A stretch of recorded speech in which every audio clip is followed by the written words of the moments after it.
Let's talk to Theo Usherwood. Theo, very good morning to you. Very good morning to you, Mike. Good to talk to you. I mean, you and I have talked about this phrase "working people" before. Yeah. It now appears that it's been sort of blown wide open, not least by Starmer himself, defining what he means by working people, and it's kind of what we thought. He wants to separate out a group of people and say others might get taxed. Yes, so this goes back to the manifesto, Labour manifesto last week, where Keir Starmer said there should not be any tax rises for working people. So then all asking the question, who is a working person? What does that mean? Who does that phrase include? And now we have a definition, as you said, it's somebody who works hard for their living, relies on public services. And this is the crucial bit, doesn't have a checkbook, or isn't able to write a check when they get into trouble. Right. I.e., if you don't have savings. So we now have a better idea of who he's going to tax and how he's going to do it. He's going to go and target people who have savings, closing loopholes, and looking at trying potentially pensions as well, and looking at trying to raise more money. Because at the moment, there's £20 billion of spending cuts that need to be found. Otherwise, you're going to see those cuts come into transport, local authorities, courts, the prison service, unprotected departments. And Keir Starmer is adamant that he doesn't want to see what he called a return to austerity. So he's got a black hole in his numbers, and he needs to fill that black hole quite quickly. And the way he's going to do it is to find other sources of income in order to do it, tax receipts to the Treasury. And that means, from going by what he said yesterday, going after savers. Yes, interesting, because we got breaking news this morning, Theo, as I'm sure you're aware. Inflation has fallen to a 2% target. And one of the things that was a big problem for a lot of people in this country, while inflation was kept very low by the Bank of England until sort of last year, when it suddenly started rising, was it was really difficult to save money with any sort of likelihood of it making any money because the interest rates were so low. So how would he tax savers? I mean, has that been made clear at all? Well, you could look at various options. He hasn't gone into it yet, but you're looking at capital gains tax potentially on assets. Morgan McSweeney, who's his campaign director, his chief of staff, is looking like to post on LinkedIn at the weekend and then promptly unliked it when a fellow Labour traveller said, "What's not to like about capital gains tax, doubling capital gains tax and raising about £15 billion?" And then everybody looked at it and thought, well, actually, this is somewhere he could go, because capital gains tax, from Labour's perspective, is a tax on the rich. It only affects around 3% of the population. And that would be one way of doing it. He could close loopholes which currently exist for savers. And like you said, it's all... for the last year or so, 2 years, it's actually been quite beneficial to save, because interest rates have been relatively high because we've had high inflation. They're trying to Bank of England has put them up in order to bring down inflation. But now inflation is coming down. Interest rates we're expecting to come down. There's been signals from the Bank of England that they could come down, quite strong signals from the Bank of England that they could come down this summer. If they're brought down, then... We're just losing you. Let's try and get a better line, Theo. I'm just going to interrupt you for a second. Let's have a little clip of Keir Starmer talking about the change that he wants to bring in. You're a family that's been struggling these past few years with the cost of living crisis bearing down on you. If you're a business, we were talking to businesses earlier today that struggled again over the last few years because of the failures of this government. If you've been serving in uniform or serving your community, then this campaign, this summer of change, is for you, because this is an election that is about a very stark choice and about a very, very real change that we can put on the agenda. He's calling it change. Rishi Sunak, on the other hand, is calling it a threat. Let's have a look at what he has to say. So if we're re-elected, we're going to raise the threshold, delivering a tax cut for pensioners and making sure that the state pension never, ever pays tax. Now, in contrast, Labour haven't matched a single one of those things. So, for example, for the first time in our country's history, we'll have a retirement tax where pensioners are paying tax on the state pension. And worse than that, you add up all the things that they said they want to do, it comes to a £2,000 tax bill for every working family in our country. And I don't think that's right, and that's why I'm fighting so hard in this election to deliver the security for you and your families.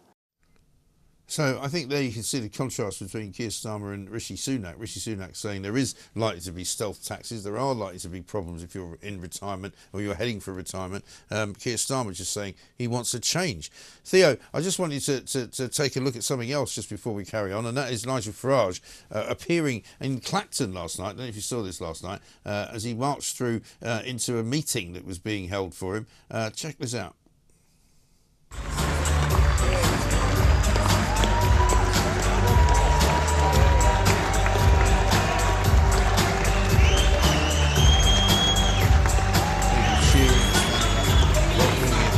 Shaking his hand.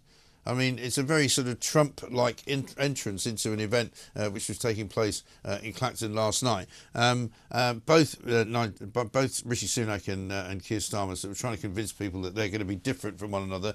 You just watch that and see what's different about Nigel Farage.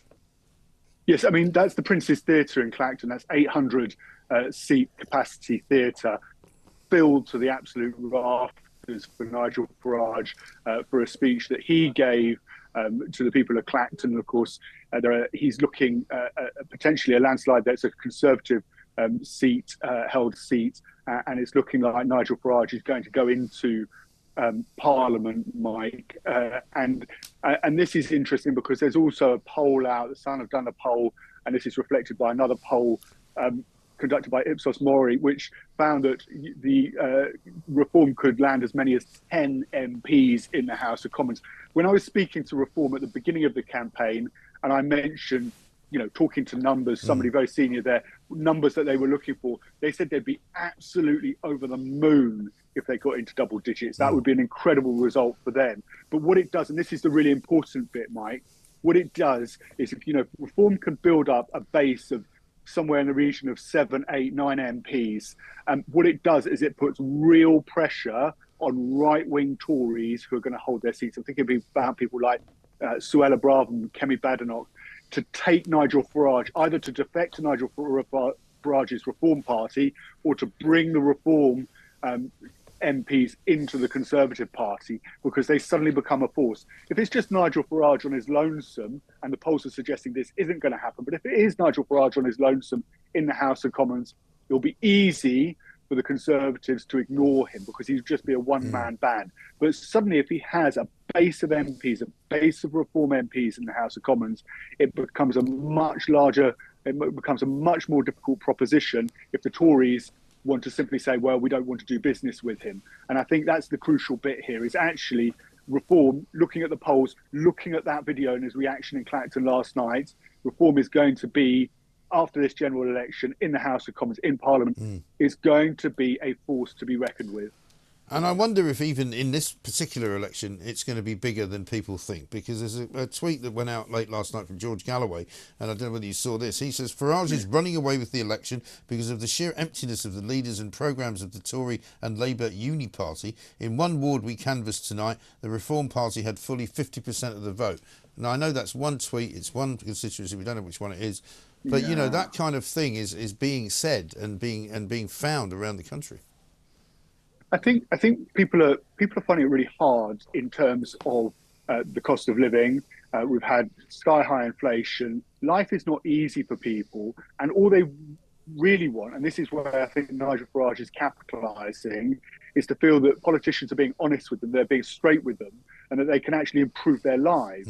And I think part of the problem is you have this sense of betrayal, particularly with the Conservatives, that actually you promised to bring down immigration. We've got immigration at north of 700,000. You promised to deal with the small boats. We had a record number of small boat migrants crossing the channel yesterday. You haven't delivered. So you haven't delivered on the promises. And then the problem for Keir Starmer is he's not actually necessarily promising to make everything better. He doesn't have a quick fix. And you can say there's an honesty about Keir Starmer's message, that there isn't a quick fix to solving the problems the country's facing right now, Mike.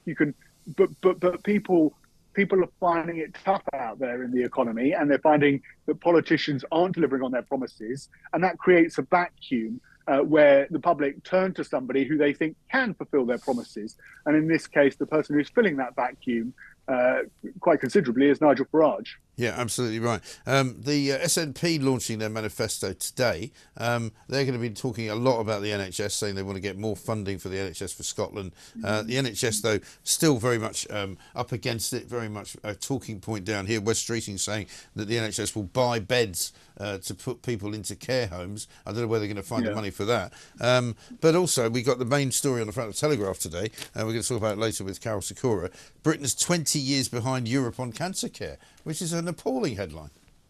So the story that Labour's talking about kind of relates to this. So there's a waiting list of around 7 million. It's come down a little bit since the pandemic. Yeah. But you can go into there's a problem in hospitals where you've got patients who are often elderly patients who don't necessarily even need to be in hospital, but they can't be discharged from hospital because there's nowhere for them to go and receive the adequate care that they need. Right. And so what's happening is that they're unable to deal with the backlog. They're unable to deal with people are unable to come in for elective procedures like hip replacements, knee replacements, like things like that. And they need to find a way of getting these elderly people into adequate care homes or ensuring that they receive the care that they need at home.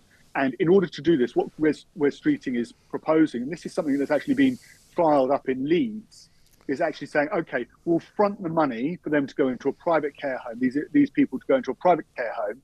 We then have the beds and the capacity in order to do the elective procedures that we need to do. And therefore, the NHS can really start motoring through the backlog with procedures and get waiting lists down. Now, cancer is obviously a particularly difficult issue, and because it's so quick and it can spread so quickly. If you have a fear that you have cancer and you find a lump, you want to be seen as soon as possible. And it's and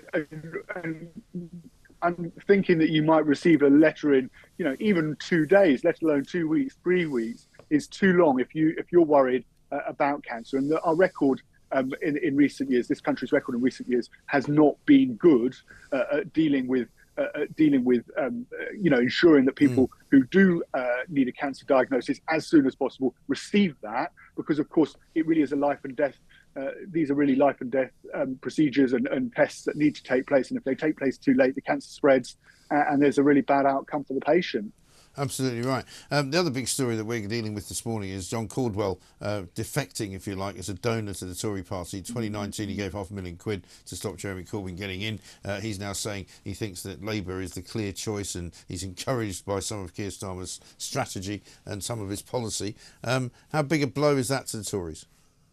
I think it's a significant blow, this one. Even at the beginning of the campaign, Mike, we were talking about what Keir Starmer was trying to do. He was trying to convince the public that the Labour Party had changed from the leadership of Jeremy Corbyn, that it could be trusted with the economy, that it could be trusted with national security.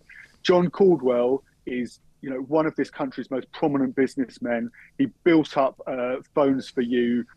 He's a multimillionaire, billionaire even. He's now one of the largest private developers of residential properties in this country. And if he's saying that Labour's a safe bet, then the message from Keir Starmer and Rachel Reeves is, well, actually, look at John Caldwell's decided to back us. He's a businessman. He knows what he's talking about. Even if you don't want to listen to us, listen to John Caldwell, and it's safe to vote Labour. And I think that is significant, and it's something that no surprise is that Labour are jumping up down about his support his support today, because it shows, in their view, that the party has really been able to make that change, and Labour's now seen as a safe bet by the country's leading businessmen. Yeah, right. Theo, very good to talk to you. Thank you very much indeed. Theo Usherwood there with his take on the day's news on the political front.